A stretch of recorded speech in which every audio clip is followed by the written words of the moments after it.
What happened to Lisa Frank? With its vibrant colors, whimsical animals, and playful bubble letter logo, the Lisa Frank brand has been captivating audiences since they first burst onto the scene back in 1979. Throughout the 80s, 90s, and early 2000s, Lisa Frank's designs epitomized girly culture and dominated the market for young girls with an extensive range of products like stickers, school supplies, stationery sets, and dolls.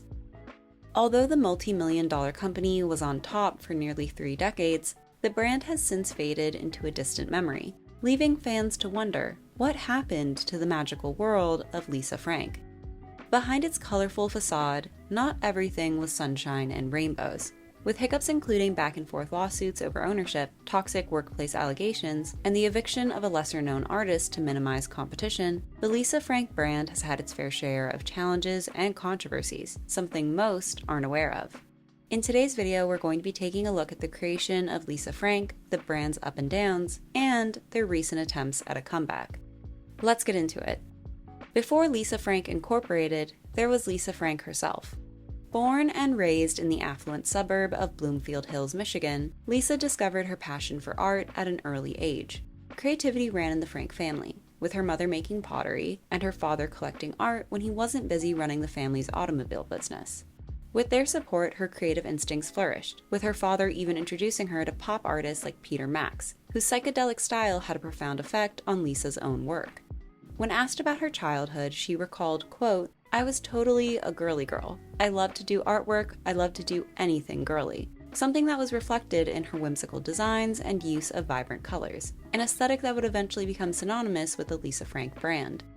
After graduating from an elite prep school in 1972, Lisa pursued an art education at the University of Arizona. Although some parents would balk at their child's decision to go down such an unpredictable path, Lisa's continued to support her artistic pursuits, while emphasizing the importance of self-sufficiency. Lisa had already demonstrated her ability to turn her talent into profit while in high school, participating in art shows where she sold her paintings, racking up over $3,000. At one point, she even sold one of her pieces to Lee Iacocca, then president of Ford Motors. All of this combined surely gave her parents some peace of mind as she set out on her artistic journey. After moving to Arizona, Lisa's entrepreneurial spirit took flight. She would trade and purchase handmade art and jewelry from local Native American communities, then sell them at a markup in Michigan and California. This venture proved to be so successful that she even began designing the jewelry herself. Quote, "I was really working through college, and then one day I met a guy who said, 'Anything you draw, I can have made.' So we started making things from my ideas, and then we realized that I was the one with the commercial sense, because if I said, 'make a teddy bear or a unicorn,' that was what sold." Her creative endeavors expanded further in 1975 when she founded her own plastic jewelry company called Sticky Fingers, which specialized in colorful fruit and novelty character pendants, featuring beloved figures like Betty Boop. Sticky Fingers was moderately popular, even being sold in Neiman Marcus and Bloomingdale's, and inspired by its success, Lisa decided to venture into the creation of colorful stickers, laying the foundation for the company that would revolutionize the world of children's stationery. The sticker market had been gaining momentum since the late 1960s, with bumper stickers adorning vehicles on highways all across North America. Industry insiders credit the initial popularity of bumper stickers to their ability to be fun as well as informative, not only allowing the driver to show off their personality, but to make the driving experience more entertaining for everyone on the road. This trend soon trickled down the capitalist ladder, finding its way into candy boxes, where stickers began to accompany trading cards and plastic knickknacks, and soon became ubiquitous at souvenir shops. Recognizing the growing popularity of stickers, Lisa Frank decided to pivot all of her attention to the product, specifically targeting a younger consumer base. In 1979, at the age of 24, Lisa officially launched Lisa Frank Incorporated in Tucson, Arizona, dropping the Sticky Fingers branding because she felt that using her real name made the business more personable. Initially, Lisa Frank Incorporated focused on producing stickers and buttons featuring original characters and designs created by Lisa herself, and within their first year of operations, they received a $1 million sticker order from the retail chain Spencer's Gifts. While specifics about this arrangement are scarce, the speed at which word spread about Lisa Frank's creations is notable considering this was pre-social media. While you might think that the sticker business is easy, it isn't. At least, not the way Lisa Frank did it. Until 1989, all of their designs were hand-painted using airbrush techniques, which could take anywhere from 9 to 36 hours to complete. Meanwhile, the creation of a single sticker design took a minimum of 3 months, going from concept to pencil sketch to an 18 by 24 painting before final approval. While some questioned the profitability of this time-consuming process, it led to a higher quality product, allowing Lisa Frank to differentiate themselves from their competitors. Despite the sticker market's decline in the mid-1980s, Lisa Frank Incorporated persevered. The company repositioned its production for the mass market and expanded its range of offerings to include school supplies. Unique animal characters like Panda Painter and Bunny Ballerina, which were introduced in 1987, further boosted the brand's success with children, and the company was soon doing well enough that they even opened a few brick-and-mortar stores known as the Lisa Frank Clubhouse. In 1989, the company transitioned away from hand-painted techniques to computer software, facilitating faster, easier, and cheaper production. This new technology also enabled more intricate and complex designs, resulting in an increasingly diverse range of products compared to their early years. By the early 1990s, Lisa's line of products, which included plastic purses, plushies, folders, pencil cases, erasers, and notebooks, had become so popular that the company was grossing over $60 million annually. The brand's popularity is often credited to Lisa Frank's distinct use of color. It isn't a splash of neon here or a dash of pastel there. It's a rainbow explosion. The brand actually uses a special ink created by Lisa Frank herself for their signature hue, which is such a closely guarded secret that all of their licensees have to sign a confidentiality agreement. By combining these bright and bold colors with animal prints, like tiger stripes and cheetah spots, their designs were near impossible to miss. Children found the brand captivating, with its popularity being epitomized in a Christmas letter from 1991. Quote, "Dear Santa, I want your little elves to make 2 Lisa Frank sticker boxes and 3 packs of Lisa Frank stickers, and pack a lot of stickers in it. Oh, and a lot of Lisa Frank pencils. A lot of them." It wasn't just the business that was doing well either, with Lisa Frank marrying James Green in 1994, who she had appointed as president and CEO of Lisa Frank Incorporated in 1990. They welcomed 2 sons, Hunter and Forrest, in 1995 and 1999, who even served as the inspiration for the names of 2 of the brand's iconic characters. Many of Lisa Frank's fictional animals were based on real people, with Lisa identifying with Priscilla, who according to the artist was, quote, "into glam and glitz and everything girly." Because the world of Lisa Frank was ever expanding, the company was looking for a way to capture the hearts of young and old fans alike. This resulted in the creation of the Fab Friends doll line, which was released in partnership with Play Along Toys in 2000. These dolls were meticulously designed, ensuring that they reflected the whimsical essence of the Lisa Frank brand, and each character had a unique name, look, personality, and pet. Upon their release, the Fab Friends dolls quickly gained traction and became a sensation amongst Lisa Frank enthusiasts, with children and collectors alike being drawn to the dolls' vibrant colors. Although Lisa Frank products remained popular into the 2000s, behind the scenes, the Lisa Frank brand was facing internal challenges. Numerous allegations of mistreatment, micromanagement, and unfair wages surfaced, tarnishing the company's reputation, with one prospective employee saying, quote, "Lisa Frank is notorious in Tucson as the world's shittiest employer. Every single person I talked to advised me to avoid Lisa Frank at all costs. I didn't know a single person who hadn't heard horror stories about the work environment there." This sentiment was shared by longtime employee Dan Mullen. Quote, "The turnover rate of employees is very high. Morale is low. The company has a bad reputation in the community. The word in Tucson is that you don't want to work for the Lisa Frank company. You can't run a good organization without good people." Many employees stated that Lisa's husband, James Green, was the source of the problem, allegedly insulting and intimidating employees regularly. There were even rumors that he used cocaine in the office and was engaging in an affair with the company's vice president, Rhonda Rowlett, who had a similarly confrontational management style. Although their affair was never confirmed, it was widely suspected by the company's employees, with the 2 being caught together in various suspicious circumstances. Lisa herself was by no means the perfect boss, with some employees reporting that she rarely came into the office following the birth of her sons, and that she chose to let her husband run the show despite complaints about his leadership style. It's ironic that a place that seemed like it would be the most magical place on earth was actually a nightmare. One former Lisa Frank illustrator even pointed out this contradiction, stating, quote, It was the silliest setup I've ever seen. Of course, from the outside it's colorful. You've got the rainbow, the stars, the hearts on the building, the statue of the panda. But inside was like an abusive, alcoholic home. In September 2005, Lisa filed for divorce and sued to remove James from the company, although he had already resigned a month prior. This eventually led to multiple lawsuits, with James filing a counterclaim in response, an attempt to block a 1995 agreement that allowed Lisa to buy out his shares in the company in the event of a divorce. He also claimed to have created most of the company's content and characters, petitioning the court to dissolve Lisa Frank Incorporated. In March 2006, Rhonda filed a lawsuit herself, seeking $2 million in severance, and a month later, Lisa countersued both James and Rhonda on claims that the pair, along with Rhonda's husband, Jerry Rowlett, had stolen company property and misused corporate funds. These legal battles dragged on until 2009, but in spite of these challenges, Lisa emerged victorious, securing control of Lisa Frank Incorporated. However, the tumultuous proceedings put strain on the company, resulting in the closure of all their physical stores and the discontinuation of several products, signaling the decline of the once thriving Lisa Frank brand, which according to the court proceedings had generated over $1 billion in sales since its inception in 1979.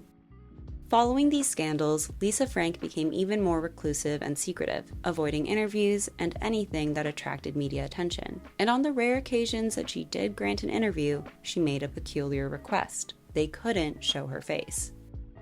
Hoping to stage a comeback and appeal to a new generation of children, in 2010, Lisa Frank unleashed a battalion of new characters into its vibrant universe. But instead of the rainbow-colored puppies and majestic unicorns that had made them famous, they opted for human girls. A handful had typical names, while most were named after their hobbies, personalities, and interests. There was Glamour Girl, a fashionista who loved getting manicures and dreamt of being a supermodel. There was Star, who enjoyed astrology and painting and stargazing. Angel, who was very kind, sweet, and wanted peace on earth. And American Cowgirl, who, you guessed it, had an unwavering love for horses and everything red, white, and blue. With their exaggerated eyes and trendy outfits that were tailored to their individual personalities, this direction was clearly inspired by the continued popularity of fashion dolls like the Bratz or Polly Pocket, who were intended to be aspirational for young girls. Although Lisa Frank had previously dipped their toes into this market with the Fab Friends dolls in 2000, these new characters were received far less favorably. A 2010 article in San Francisco Weekly criticized this new direction, with the writer lamenting that the brand's whimsical ponies were now being ridden by empty-headed coquettes. Because obviously, if you look cute, you can't also be smart.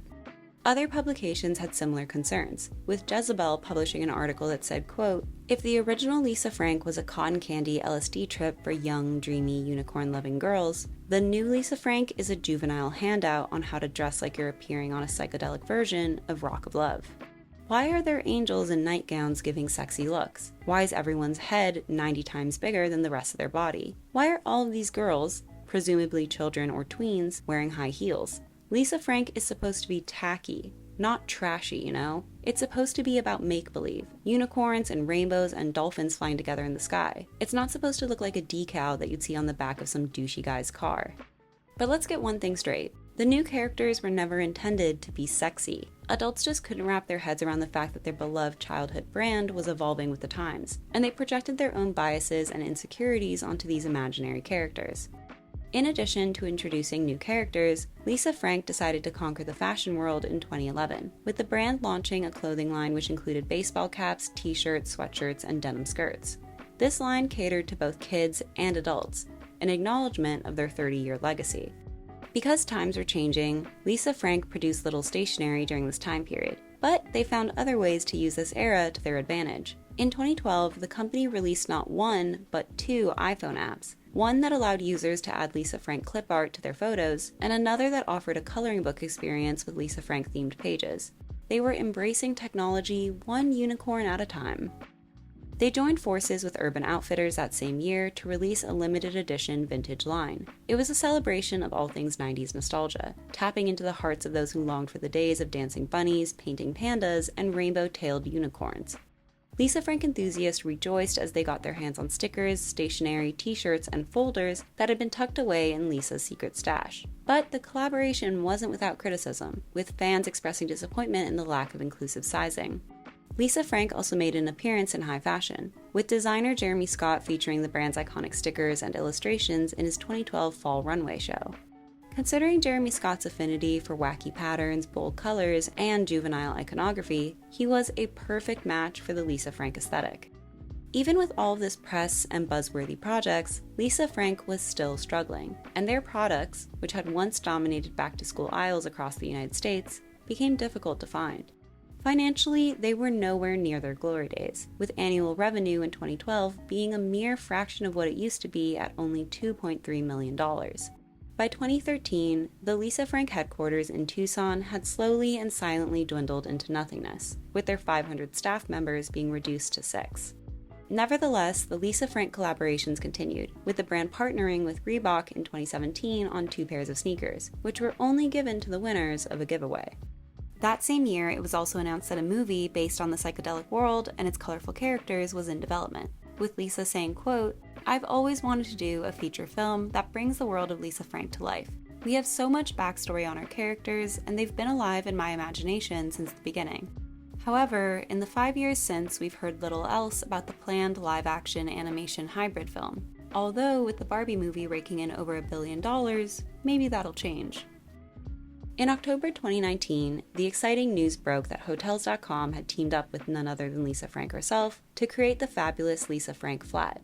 For a limited time, lucky guests could book a night in a downtown LA loft, which had been adorned with iconic Lisa Frank artwork. To the average fan, this collaboration was a dream come true, but for Amina Machulo, it was a nightmare. Amina first gained recognition on Instagram in 2017 for their exquisitely decorated loft, known as Cloudland, which was inspired by spring, nature, Care Bears, My Little Pony, and of course, Lisa Frank. Since its creation, Cloudland had graced the screens of various TV shows, magazines, and websites, even earning the title of the most colorful apartment in the world by Apartment Therapy. On October 12, 2019, just 4 days after the Lisa Frank flat made its social media debut, Amina posted a now-deleted Instagram claiming that the concept for the Lisa Frank flat had been stolen from them, and that they were now facing eviction because of it. According to aalyiah, Amina discovered the similarities between the two spaces after their followers began tagging them in posts about the Lisa Frank flat, questioning if they had designed it since it bore a striking resemblance to the Cloudland project. Amina's claims quickly went viral, and their supporters flooded Hotels.com and Lisa Frank's social media accounts with outrage. Hotels.com denied any allegations of creative plagiarism, asserting that the design of the Lisa Frank flat was inspired solely by Lisa Frank, incorporating iconic elements from her 80s and 90s artwork. While it's unknown whether Lisa Frank legitimately ripped off Cloudland, it wouldn't be the first time a giant corporation has gone after smaller creators. But the situation does serve as a reminder of the challenges faced by artists whose work intersects with other commercial entities. So, where does Lisa Frank stand now after all the highs, lows, and everything in between?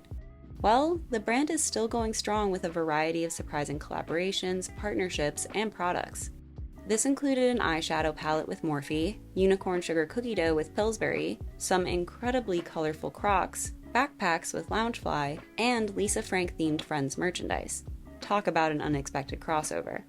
With the 2000s revival in fashion, Lisa Frank also seems to be more culturally relevant than ever, and it's not uncommon to spot celebrities like Ryan Gosling sporting Lisa Frank-inspired hair and attire, and the brand even served as inspiration for BTS's 2019 Paper magazine cover. But amidst all this success, one question lingers. Has Lisa Frank forgotten about tween girls, the very audience that propelled them to fame? We've mentioned it before on this channel, but in recent years there's been less and less content directed at preteens, effectively forcing them to grow up before their time if they want to not be seen as children. Although Lisa Frank's recent collaborations have resonated with nostalgic adults, I personally think that they're missing out by ignoring the demographic that is inherently the best fit for them. In spite of the roller coaster ride that was the last 40 years, they've remained a beloved brand, and although their future is uncertain, I doubt that any of us will ever be able to look at a rainbow cheetah without thinking of Lisa Frank. And what's more of a testament to your cultural impact than that? Do you remember Lisa Frank? I hope you enjoyed this video. Don't forget to like and subscribe, and I'll see you soon. Bye!